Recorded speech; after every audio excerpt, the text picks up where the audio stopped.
The nation of Sri Lanka has slipped into chaos after months of protest reached a tipping point this week when protesters took over government buildings and forced the president to resign.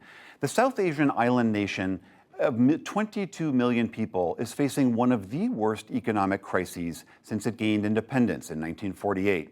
The Prime Minister has been sworn in as the acting president, and a new interim government will be elected by Parliament. But for ordinary Sri Lankans, the struggle continues. Stephanie Tsai reports. In the economically crippled island nation of Sri Lanka, a moment of celebration after weeks of despair.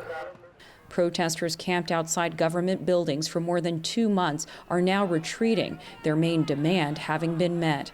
President Gotabaya Rajapaksa has resigned. I feel like what we have done for the past few days has shown effect. They are scared. For months, Sri Lankans have been waiting in miles-long lines to get basic goods. At least 16 people have reportedly died while standing in those lines. Formula, diapers, everything prices have skyrocketed in such a way that it's very, very difficult for normal, basic humans of Sri Lanka to get their basic needs and necessities. Protesters blame the Rajapaksas, who have wielded power in Sri Lanka for nearly 2 decades, for the country's collapse, accusing them of corruption and gross mismanagement. Last week, they took a dip in the president's luxurious pool, while 57-year-old Daisy said she struggled for months to find cooking gas. It's very difficult to fight the smoke. Even though I'm a heart patient, I'm working with the smoke.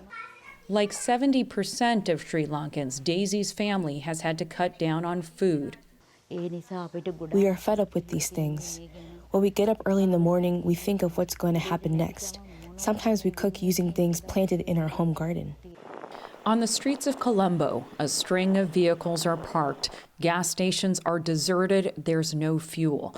Shanaka Fernando, a truck driver, has been waiting to get gas for a week. He eats and sleeps here. We are not able to have a bath or go to the washroom. There is no date or day when the petrol will come. We are not able to go to our jobs. There is no way to get an income. Sri Lanka owes over $51 billion to foreign creditors and has run out of cash reserves. We don't have money to import basic necessities for daily life, like fuel, like gas, like medicines, like food. P. Saravanamuthu is the founder of the Center for Policy Alternatives Sri Lanka. He blames the government for failing its people. This is what has brought the country to its knees, the combination of the Rajapaksas' gross mismanagement and callous disregard for public sentiment. And now, there is no yearning or liking of the Rajapaksas, who were the heroes of yesterday. The Rajapaksa family's grip on Sri Lanka began in 2005, when Gotabaya Rajapaksa's elder brother was elected president. Several years later, the two brothers orchestrated a brutal campaign against the Tamil Tigers, ending a long civil war. They were accused of war crimes, but remained in power. While citizens may have succeeded in ousting the Rajapaksas, the larger problems Sri Lankans face have no easy solutions. For the PBS NewsHour, I'm Stephanie Tsai.